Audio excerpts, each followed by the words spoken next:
kan nie nou my hand van die stuurwiel afhaal nie. Hou vas.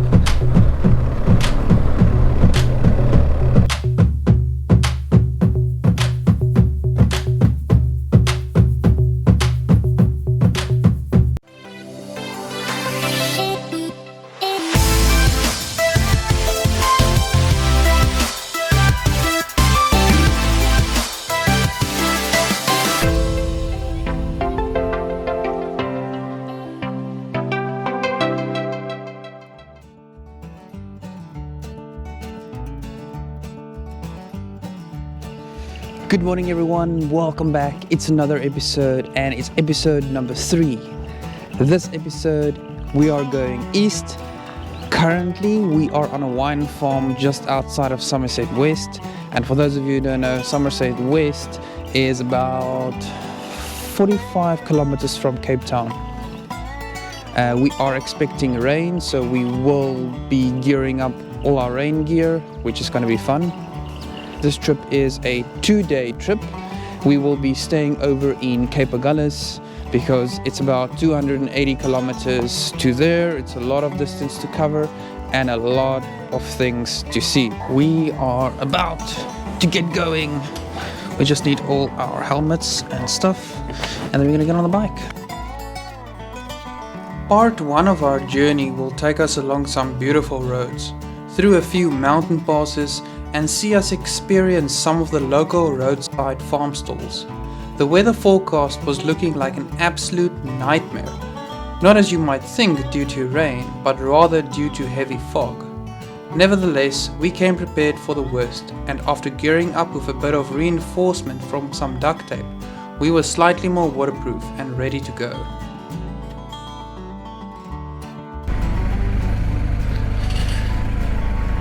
Okay, here we go. We're gonna head out of Lawrenceford through Somerset West, and then we are going to take Sir Lowry's Pass. Sir Lowry's Pass is a mountain pass at the start of the N2 National Highway, which follows the eastern coast of South Africa from Cape Town to Swaziland in the north, and forms an integral part of the famous garden route.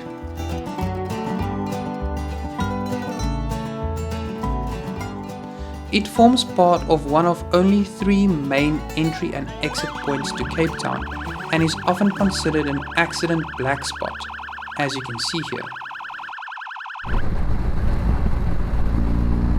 Let's go past this guy. Thanks, friend. As we made our way down Sir Lowry's Pass, the rain started pouring and conditions worsened. I'm not so sure this medium mod is waterproof, but yeah.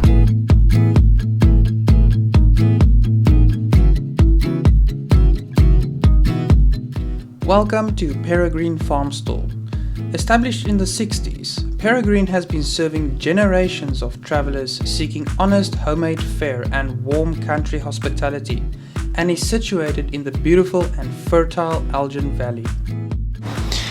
So we just made our first stop at a place called Peregrine Farm Stall. Very, very famous place. Most Cape Townians will know it. Just had my first coffee, then probably another bathroom break in about 10 minutes. We made our way all the way from Lawrenceford through Somerset West over Sir Lowry's Pass, and now we are currently at a place called Peregrine. Next stop, we're gonna take a slight detour, see if we can spot some nice views going down this road, where we will meet up with the N2 again and then continue our journey to the next farm stall. We left Peregrine, taking a side road for the sake of keeping with tradition and seeking adventure wherever we go. We took a left turn onto an unknown gravel road to escape the smooth tar that everyday life makes us accustomed to. Adventure is all about exploration and visiting places you've never been before, and sure enough, I found myself somewhere I've never thought I would be. On the back of my own motorcycle.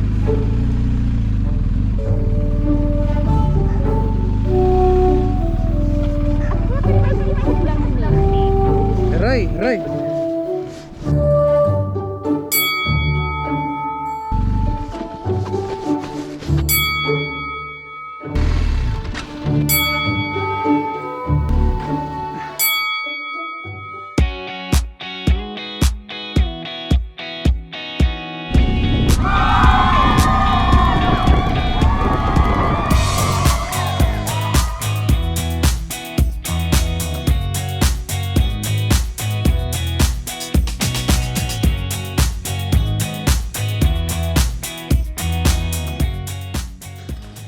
High five.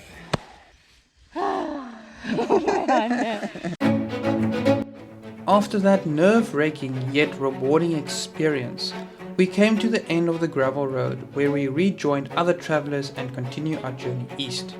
The rain was tipping down, but we had no choice but to soldier on towards our next stop. Nice and rainy in the Elgin Valley. This where we are currently is called the Elgin Valley, and we are almost at Hohook Pass. But before Hohook Pass, we are going to stop at our next farm stall, which is called drum roll, Hohook Farm Stall. Funny. Ha ha ha.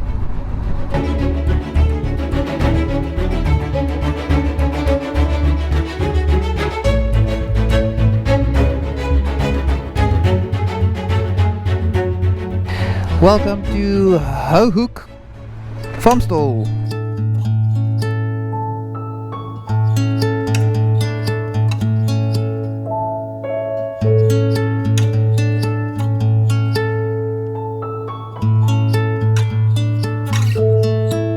As you step inside, the smell of freshly baked bread feels like a hug from Gran, and the sight of homemade pies speaks to your soul. Here, generations of family secrets can be tasted in the form of homemade baked pleasures.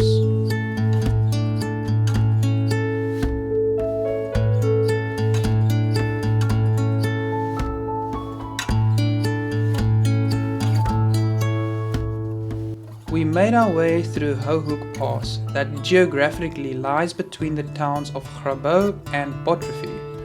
It's an easy drive, but beautiful nonetheless.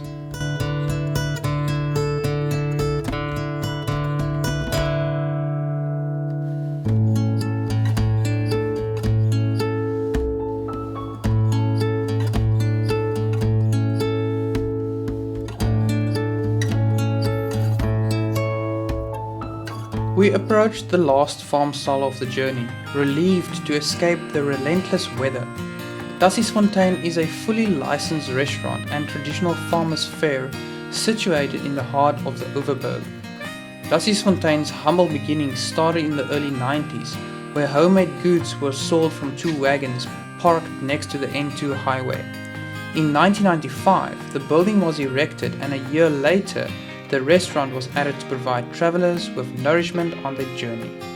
To me, Dassiesfontein is much more than a restaurant. Even though the restaurant is part of the experience, the farm stall is better described as an event that is housed in a maze of rooms, each stocked from the floor to ceiling with what appears to be the result of thousands of clearance sales. There is an immense variety of goods on offer, none of which bear relationship to a single theme. It is an unique experience that always leaves me in awe.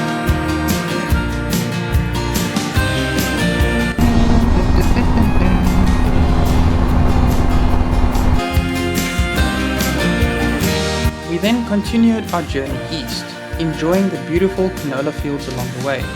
The rain finally relented as we approached a little town called Napier. We decided to skip Napier and take another gravel road detour. Unfortunately, the mount that holds the GoPro to the front of my helmet had come off and needed some improvised DIY before we could continue.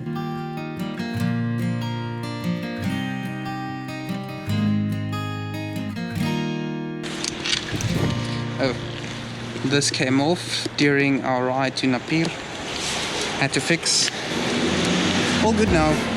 ready to continue. The gravel road was in poor condition due to the continuous rain in the area over the last couple of days. We decided to stick to it and make our way through, not realizing what we were signing up for. Oh, gotta go through.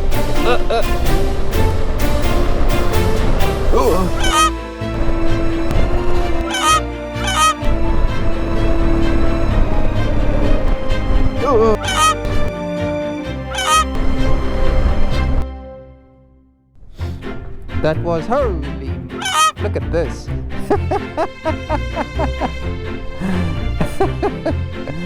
Yeah.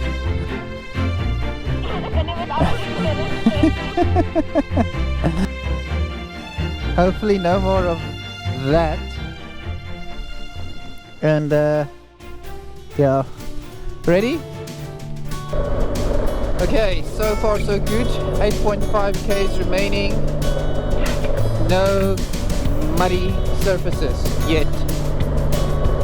Let's hope for the best.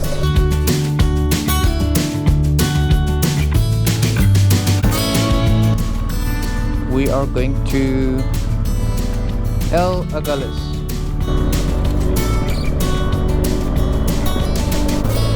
We made it.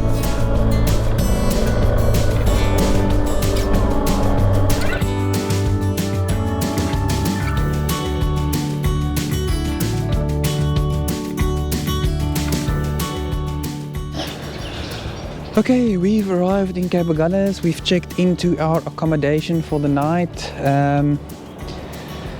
Yeah, things got real fast when we went over the mud and stuff like that. Just thinking about it now was crazy. Anyway, we're gonna unpack. Our accommodation is literally there. That's our room, and that's the garage where I'm gonna put the bike. First, I need to wash the bike because there's no way I'm putting that in the garage as is. After unpacking, we settled in for some well-deserved rest and comfort. We went to a cozy local restaurant and spent the evening reminiscing about the day's adventure and laughing at all the fun we had, as well as the crazy close calls in the mud. The day might have been over, but the adventure was far from finished. We still have some amazing things coming in part 2. Including a visit to the southernmost point of the African continent, historic caves and a sanctuary for injured seagulls and penguins. Thanks for watching, and see you next time.